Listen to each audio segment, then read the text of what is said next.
Hey guys. Oh my gosh, I just had a thought. I hope I'm not on a client's Facebook page. Oh well, if I am, I'll delete it.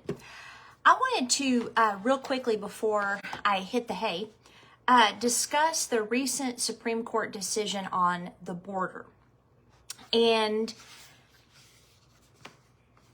basically, so the way that the judicial system is supposed to work in partnership with our Constitution is that the Constitution is the supreme law of the land, not the federal government. If a court decision or a law is contrary to the Constitution, it is considered null. It's considered something that we don't have to observe. And I'll go through the Founding Fathers' ideas on that at a later time. But just know that we have legal precedent, or we're supposed to have legal precedent on any judicial decision or law that is contrary to the supreme law of the land, the Constitution. Well, with the border, there is Article 4, Section 4. I'm going to read this to you, and then I'm going to explain what our Founding Fathers meant, because you can literally read their words. It's ridiculous, and I don't know why even our Supreme Court is coming out with decisions that is contrary to the Constitution. Maybe they're submitting to peer pressure and fear of being, mislabeled. I don't know. Or maybe they're ignorant of this clause. I don't know why that would be the case. I mean, if someone like me, that I'm not a lawyer, I just study, I read what the Founding Fathers say. It's very straightforward. I don't know why it is so difficult to uphold the Constitution. So here in Article 4, Section 4, the United States shall guarantee to every state in this union a republican form of government. Real quick, guys, we are not a democracy. We are a republic, a democratic republic, meaning a democracy is mob rule. We have electoral votes, etc., so that we do not fall prey to mob rule. Instead, we have people that are to represent us. Part of their job is also for the good of us. Sometimes they don't do that. But anyway, we're a republic versus a democracy. And then it says, and shall protect each of them, the states, against invasion. Okay? Now, right there I could stop. Right there is enough precedent for this border invasion to be stopped. I don't know why it's not being stopped, except that it must be part of the plan and the ignorance of the governors of the states or their hidden agendas. Because if you go on, it says, so the United States shall guarantee to every state in this union a republican form of government and shall protect each of them against invasion. Now here's where it gets interesting. And on application of the legislature or of the executive, when the legislature cannot be convened against domestic violence. Okay, so what does this mean? It can get a little bit interesting. So, by the way, the president declaring national emergencies is actually illegal. It's not constitutional, not according to Clause 2. Congress cannot give its power to the president according to the separation of powers. But here, this Section 4, Article 4, people will use as an excuse for national emergency powers. And when it says to protect against invasion and against domestic violence, the domestic violence is referring to, I want to make sure I phrase it correctly, insurrections. So what the Founding Fathers wanted to do is, if you had a state and the governor, that's the word for executive, by the way, it's not referring to the president. The Founding Fathers said that the executive in Section 4 is referring to the governor of the state. If you've watched any of my past urgent educations, you know that the states were formed first, July 2nd, 1776, by the Lee Resolution. So a state in the Founding Fathers' minds was considered a sovereign country. That's what state means. And so you have the state of Great Britain, the state of Germany. That's how they classified countries back then. And so we're the United States or the United Countries of America. And so each state has its own executive, legislative, and even judicial branch. So the executive in the state, in this instance, is the governor. The state legislature is obviously, pretty straightforward. And then, of course, you have the judicial. All right, so the founding fathers were saying, if you have within a state where the governor all of a sudden decides to go rogue and become a dictator or a ruler or break the Constitution constantly, suppress the citizens, etc., or if you have a legislature that refuses to enforce the laws, or they go rogue and they start freaking out, or if you have the people within the state that start freaking out and doing insurrection, trying to overthrow the government, which, by the way, that was actually happening all in 19 and 2020 with BLM, etc. But if that is the case and the legislature or the governor is unable to quell the suppression or the insurrection, or they're part of it, then the federal government has the authority to go into that state and restore peace. Okay? We actually saw this happen in Virginia, and it was during the Bacon Rebellion, which I've talked, I think, a little bit about. That is the first time the terms black or white were used in reference to race, by the way. But in the Bacon Rebellion, this Virginia farmer wanted the governor to take land away from the Native Americans. And a lot of people don't know, because true history is not taught, we did not take land from the Native Americans when we were first forming our country.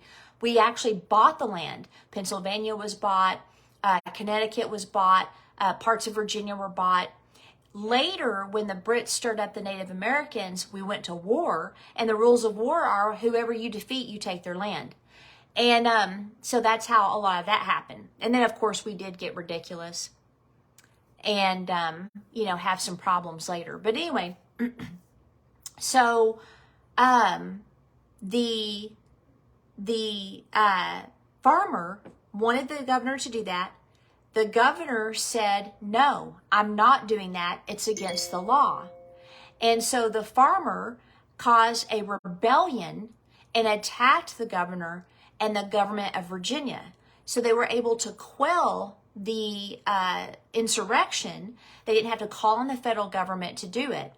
But what was interesting about that situation is after that rebellion, what they realized is that women and black folk helped the farmer, and so they had to separate. So they stripped the rights of both the blacks and the women, and then for the first time they sowed a narrative of white versus black to actually cause racial division.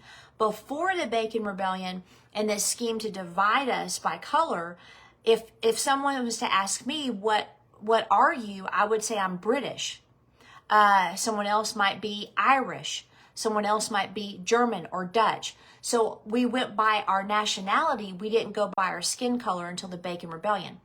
But the main point of this is that the Bacon Rebellion is a perfect example of an insurrection within a state by citizens against their own government in an unlawful manner. And if Virginia hadn't been able to quell the Bacon Rebellion, then the federal government would have needed to come in. Now, I'm not sure that we were actually a nation at that point. We might have still been colonies. But all of that to say that's an example, okay? What's being labeled as protests are often riots, and what's being labeled as insurrection is actually a false flag operation. Okay, so if we go back to this fact of Article 4, Section 4, the United States shall guarantee to every state in this union a republican form of government. In other words, you can't have a tyrant. And shall protect each of them against invasion, that would be foreign. And on application of the legislature or of the executive, aka governor of that state, when the legislature cannot be convened, against domestic violence. Kitty, I'm discussing the Constitution here. Okay. So the executive, the reason I can tell you for a fact it is a governor, the federal convention that occurred on August 17th, 1787, a Mr. Ellsworth and Governor Morris had a conversation about this term. The term executive of this context was the governor of the states. Their concern was if the legislature or the governor was part of the rebellion, then the federal government would have to come in. It was never referring to the president, ever. So that's not the case there. And so what this means is John Marshall on June 4th, 1788, Virginia ratifying convention said that the power of the states is not taken away even in the instances when the federal government needs to intervene. Okay, so let's go back to the Supreme Court decision that basically allows our border to remain open. A lot of lawyers think that the term executive there is referring to the president when it's not. The fact is, the governor of New Mexico, the governor of California, the governor of Texas, Arizona, etc., could shut the border at any minute because that is their job, and they could also quell any insurrection, or they must not be a part of an insurrection in their own state. If they refuse or fail to do that, then it is the federal government's responsibility to secure this border. So they're breaking the law. This is illegal. It is a takeover of our nation. And our governors, again, are either ignorant of their responsibilities because they don't know and they've not read what the ratification documents, the Federalist Papers, the Anti-Federalist Papers.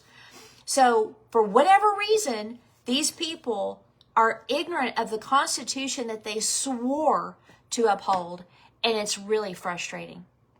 It's a religious narrative that you can't understand the Constitution. It's religious. It's just like people that tell you, well, you can't understand the Bible unless you're a professional. None of that's true. And so they try to make us think that we can't understand it and we don't know what's going on. So this Supreme Court decision, in my opinion, is in error. And I hope that the case is brought before them again and someone by that time will understand what the word executive means in Section 4, Article 4. In fact, I think the next urgent education, I'd like to go into the judiciary and what our founding fathers were attempting to do to protect us from tyranny. Because if you look at our founding documents, especially the Magna Carta, a lot of the language that's in those are in our Bill of Rights. They're in our Constitution, our Declaration of Independence. And the process to get us free was by using these legal documents. And because they use these legal documents, they also recorded their conversations when they met as a Congress. So all of it is public record. And so I hope that maybe someone will understand that the word executive is not referring to the president, and instead they will do their job and secure our border. And don't even get me started on the Bidens. But let me tell you this. So one of the things that occurred when they started having kings in England that they were trying to prevent from happening here is that the executive branch, so the king, would become one with the parliament, and then he would pay off or corrupt the judicial, which would then be a tool to steal the rights of the people. Therefore, no one could get the justice and the judgments that were needed based on law. And so taking over the judicial system is one of the ways that we end up in tyranny. And unfortunately, I think, again, ignorance or hidden agendas has gotten us pretty darn close to that. The Supreme Court should not have the power it has. Things should not be settled through the Supreme Court. We have to keep going to the Supreme Court because of government overreach. Okay? So anyway, I just wanted to share that with you. It's a travesty. What led to the fall of the Roman Empire was there was a drought in Germany, and the Germans decided to immigrate to Rome because they knew there was food there. And a mass exodus from Germany to Rome occurred, and it broke the financial system. There wasn't enough food. It weakened the government. And then after that, nations began to invade, and slowly but surely it began to not quite die, just it wasn't the superpower that it once was. We're in the same position, 100%. So anyway, I hope that we can get this thing reversed. I'm not sure. There's 17 million illegal aliens in our country. And if they vote illegally, we may not ever win a conservative election again if we keep going this direction, which almost makes you wonder if that's what the plan is. All right, so I'm going to go ahead and finish this up, and I am hoping tomorrow to be able to do our heavy Revy teaching, and that's my goal. I'm finishing up all the end of the month's work, so I should be able to do that, and I hope to see you tomorrow afternoon or evening. Have a good night.